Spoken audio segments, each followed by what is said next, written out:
আসসালামু আলাইকুম। লিডস নিউজে আপনাদের প্রত্যেককে স্বাগত জানাচ্ছি।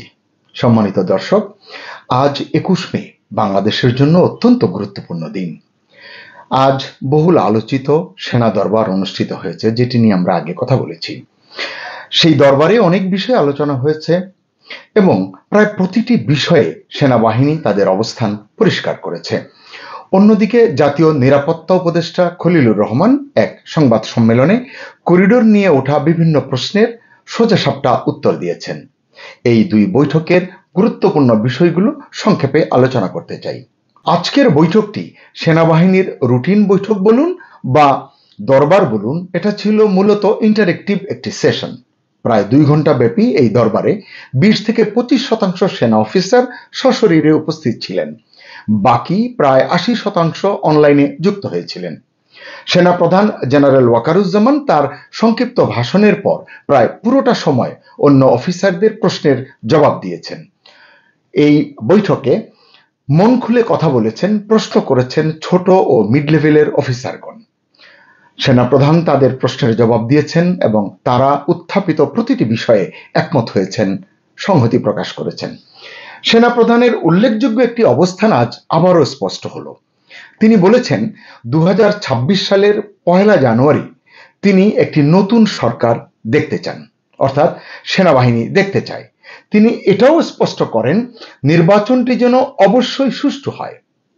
তাই এই তারিখ বিবেচনায় রেখে প্রয়োজনীয় প্রতিটি কাজ, নির্বাচনের তফসিল ঘোষণা, ভোটার তালিকা থেকে শুরু করে যাবতীয় আয়োজন যেন সময় মতো সম্পন্ন হয়, তিনি সে বিষয়ে গুরুত্ব আরোপ করেছেন।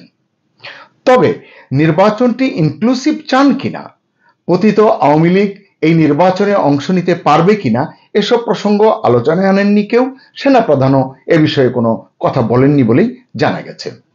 অফিসারদের মধ্যে থেকে প্রশ্ন এসেছে দেশের বর্তমান পরিস্থিতিতে কবে নাগাদ সেনা সদস্যরা ব্যারাকে ফিরতে পারেন। কেউ কেউ ফিরে আসার বিষয়েও মতামত ব্যক্ত করেন। এক্ষেত্রে সেনাপ্রধান সুস্পষ্ট জবাব দিয়েছেন, বলেছেন আমরা চাইলেই মাঠ থেকে উঠে আসতে পারি না, এটা আমাদের উপর অর্পিত দায়িত্ব। দেশের মানুষের জানমালের নিরাপত্তার সুরক্ষা নিশ্চিত করা, জনগণকে অনিরাপদ রেখে ব্যারাকে ফিরে আসাটা আমাদের পেশাদারিত্বের সঙ্গে যায় না।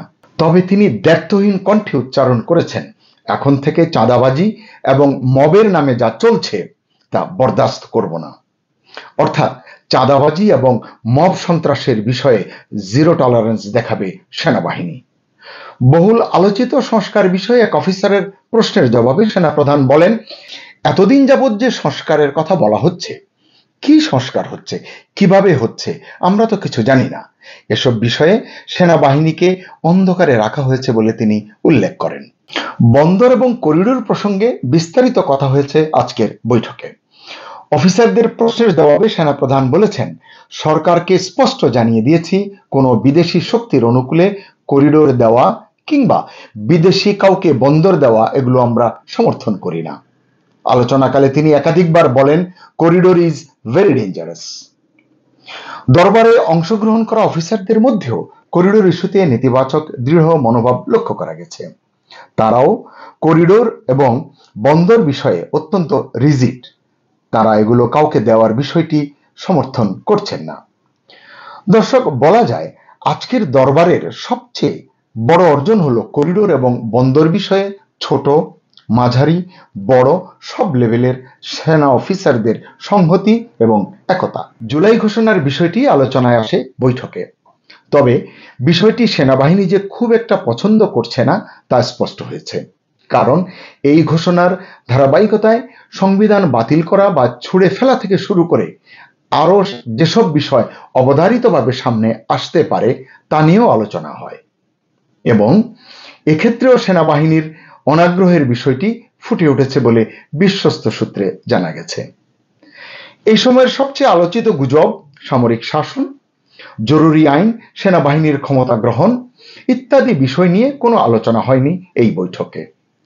পুরো সেশনে বিচক্ষণ পেশাদারিত্বের জায়গা থেকে সেনাপ্রধান জেনারেল ওয়াকার দেশের মানুষের প্রতি, গণতন্ত্রকামী মানুষের আকাঙ্ক্ষার প্রতি সম্মান জানিয়ে সেনাবাহিনীকে ঐক্যবদ্ধ থাকতে বলেছেন। অন্যদিকে জাতীয় নিরাপত্তা উপদেষ্টা খলিলুর রহমান জানিয়েছেন মিয়ানমারের রাখাইন রাজ্যে মানবিক করিডোর দেওয়া নিয়ে রাজনৈতিক অঙ্গনে যে আলোচনা চলছে তা নিছক গুজব। তিনি বলেন, অনেকে যে বলছেন করিডোর বিষয়ে সরকার কথা বলছে না কেন, অস্তিত্বহীন জিনিস নিয়ে কিভাবে আলোচনা করব, কি আলোচনা করব। সংবাদ সম্মেলনে খলিলুর রহমান বলেন, দায়িত্বহীনভাবে বলছি, করিডোর নিয়ে বাংলাদেশের সঙ্গে কারো কথা হয়নি, কারো সঙ্গে কথা হবেও না।